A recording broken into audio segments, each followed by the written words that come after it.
We are the Gujarat Technological University. Since its inception over a decade ago, GTU has been empowering young and curating minds to realize their true potential. Over 4 lakh inspired students are enrolled with one of the premier academic universities in India.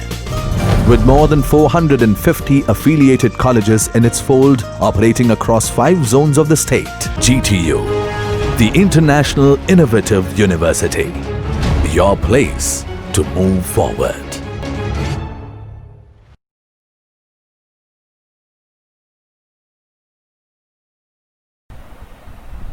Good morning students, welcome to the first DCC tutorials. DC circuits જે આપણો GTUનો subject છે અને એનો code છે 3320 3320903. તો અત્યાર સુધીમાં આપણે જે કંઈ પણ સ્ટડી કરી ચૂકેલા છીએ એના આપણે ક્વિક રિવિઝન પહેલાં કરી લેશું. જે આપણી ભૌતિક રાશિ છે, ફિઝિકલ ક્વોન્ટિટીઝ, એના એકમ અને એના ફોર્મ્યુલા જે આટલા સમયમાં આપણા પરિચયમાં ન આવ્યા હોય, આટલા દિવસ લોકડાઉનના ગાળામાં, તો આપણે એ પહેલાં બ્રશઅપ કરી લેશું. સો બેઝિક ક્વોન્ટિટીઝમાં પહેલાં છે આપણે કરંટ, એટલે કે વિદ્યુત પ્રવાહ જેને આપણે કહીએ છીએ. તેની ફોર્મ્યુલા છે I=Q/T. Q છે ચાર્જ અને T ટાઈમ. તેનો એકમ છે કુલમ્બ પ્રતિ સેકન્ડ, જેને આપણે એમ્પિયર તરીકે ઓળખવામાં આવે છે. તો કરંટ એટલે શું છે? વિદ્યુત પ્રવાહ, ફ્લો ઓફ ઇલેક્ટ્રોન. બરાબર. તો ઇલેક્ટ્રોન શું છે? એ એક જાતનો ચાર્જ જ છે. ઇલેક્ટ્રોન શું છે? એ એક જાતનો એક પ્રકારનો ચાર્જ છે. તો ચાર્જ પસાર થવાના દરને આપણે વિદ્યુત પ્રવાહ કહીએ છીએ. ક્લિયર? આ ફોર્મ્યુલા ઉપરથી. નેક્સ્ટ છે EMF, એટલે કે ઇલેક્ટ્રોમોટિવ ફોર્સ, જેને આપણે વીજચલન બળ પણ કહીએ છીએ. તેનો એકમ છે વોલ્ટેજ. EMF એટલે શું છે? કે વિદ્યુત ઇલેક્ટ્રોન્સને ફ્લો થવા માટે જે બળ આપવામાં આવે એને કહેવાય છે ઇલેક્ટ્રોમોટિવ ફોર્સ. એનું નામ જ એ રીતે બને છે. ઇલેક્ટ્રો એટલે ઇલેક્ટ્રોન, મોટિવ એટલે મોશન, અને ફોર્સ એટલે કે બળ. એટલે ઇલેક્ટ્રોનને ગતિ આપવા માટે જે બળ આપવામાં આવે એને કહેવાય છે ઇલેક્ટ્રોમોટિવ ફોર્સ. એનો એકમ છે વોલ્ટેજ. ક્લિયર છે? Electromotive force. વોલ્ટેજ એટલે એક પ્રકારનું શું છે? પ્રેશર. પ્રેશર કોને આપવામાં આવે છે? ઇલેક્ટ્રોનને. ઇલેક્ટ્રોનને પ્રેશર આપશું તો જ એ ફ્લો થશે. એટલે જ્યાં સુધી વોલ્ટેજ છે ત્યાં સુધી કરંટ પસાર થશે નહીં.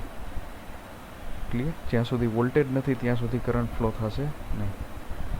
Next, potential difference. પોટેન્શિયલ એટલે શું છે? એક પ્રકારની સ્થિતિ છે જે આપણે ક્લાસમાં ડિસ્કસ થઈ ગયું છે ઓલરેડી. બે બિંદુ વચ્ચે વોલ્ટેજના તફાવતને પોટેન્શિયલ ડિફરન્સ કહેવામાં આવે છે.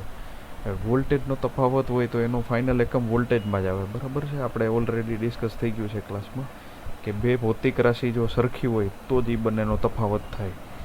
ક્યારે 5 કિલો દૂધમાંથી 2 લીટર ચોખા કોઈ દી બાદ ન થાય. બરાબર? 5 કિલો ચોખામાંથી 2 લીટર દૂધ બાદ ન થાય. જો ભૌતિક રાશિ સરખી હોય, બંનેના એકમ સરખા હોય તો જ એ બેનો તફાવત લેવાય. એટલે બે બિંદુ વચ્ચેના વોલ્ટેજના તફાવતને જ વોલ્ટેજ કહેવામાં આવે છે. Next, work. હવે મેં તમને પહેલાં પણ વાત કરી છે, કાર્ય બે પ્રકારના હોય છે, મિકેનિકલ ને ઇલેક્ટ્રિકલ. ઇલેક્ટ્રિકલ કાર્ય આપણા માટે શું છે? W=VQ. V શું છે? વોલ્ટેજ. એટલે Q શું છે? આપણો ચાર્જ. W=VQ. V એટલે એકમ વોલ્ટેજ આપતા એકમ કુલંબ વિદ્યુત ભાર જે આપણો સ્થળાંતર કરે છે એને આપણે ઇલેક્ટ્રિકલ કાર્ય કર્યું કહેવાય છે. એટલે W=VQ. અને 100% આપણું કાર્ય શું હોય? મિકેનિકલ કાર્ય શું હોય? Force into displacement. એટલે તમે બળ આપતા જે કોઈ પણ પદાર્થનું ડિસ્પ્લેસમેન્ટ થાય એ મિકેનિકલ કાર્ય થયું. આપણા માટે કાર્ય શું છે? ઇલેક્ટ્રોનને સ્થળાંતર કરવું. તો એના માટે બળ કોણ છે? આપણે voltage. Clear? Next, resistance. Resistance એટલે કે અવરોધ. વિદ્યુત પ્રવાહને પસાર થવા માટે જે વિરોધ, પ્રતિરોધ જે અનુભવાય છે એને શું કહે છે આપણે? અવરોધ. જે વિદ્યુત પ્રવાહનો વિરોધ કરે એને આપણે શું કહીશું? અવરોધ. એની ફોર્મ્યુલા છે R=ρ L/A. L એટલે છે લંબાઈ બરાબર. વાયરની લંબાઈ એ એટલે આડછેદનો ક્ષેત્રફળ, ક્રોસ સેક્શનલ એરિયા. અને રો એટલે કે રઝિસ્ટિવિટી. રઝિસ્ટિવિટી એક ગુણધર્મ છે કે જે વિરોધ કરવાનો ગુણધર્મ ધરાવે છે. R is equal to rho L by A. R રેઝિસ્ટન્સનો એકમ છે ઓહમ. ક્લિયર.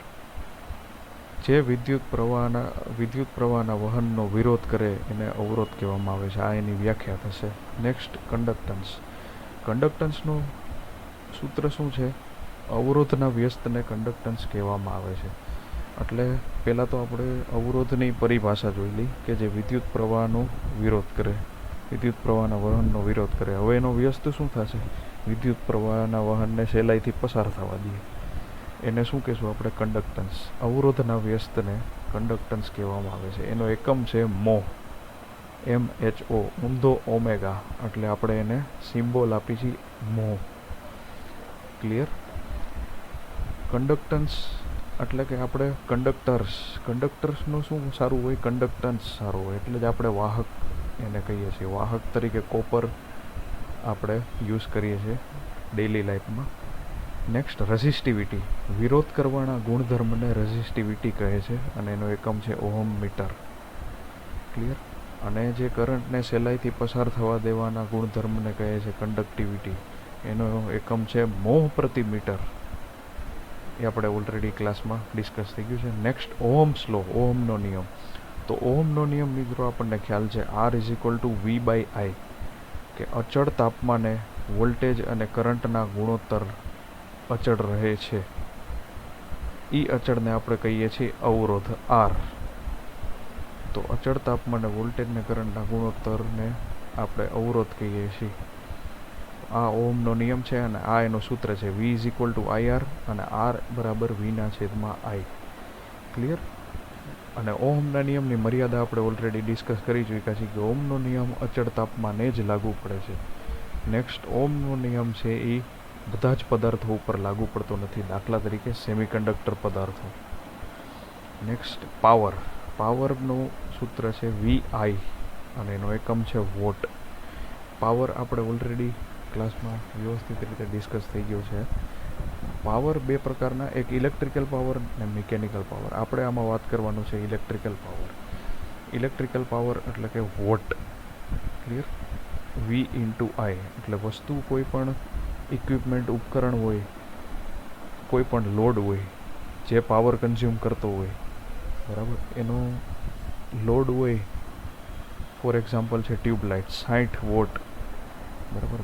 તો ટ્યુબલાઇટ છે એ 60 વોટ પાવર કન્ઝ્યુમ કરશે. એટલે કોઈ પણ ઇક્વિપમેન્ટ પાવરથી ચાલે છે, નથી વોલ્ટેજથી ચાલતું કે નથી કરંટથી.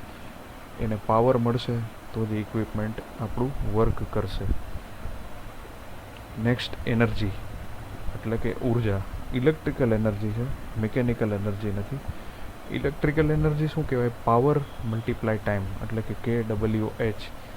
આપણા ઘરની બહાર એનર્જી મીટર આવે છે, એના એ સિમ્પલ એક્ઝામ્પલ છે એનર્જી, ઇલેક્ટ્રિકલ એનર્જી કન્ઝ્યુમનો. આપણા ઘરે બિલ એનું નથી આવતું કે તમે કેટલા ઉપકરણો લઈને ઘરમાં રાખી દીધા છે, પણ મલ્ટીપ્લાઇડ ટાઈમ, કેટલા સમય માટે તમે એને ચાલુ રાખો છો એનું આપણે બિલ આવે છે. એટલે કે ઇલેક્ટ્રિકલ એનર્જીનો યુનિટ છે kilowatt hour. Next, resistance in series. બરાબર.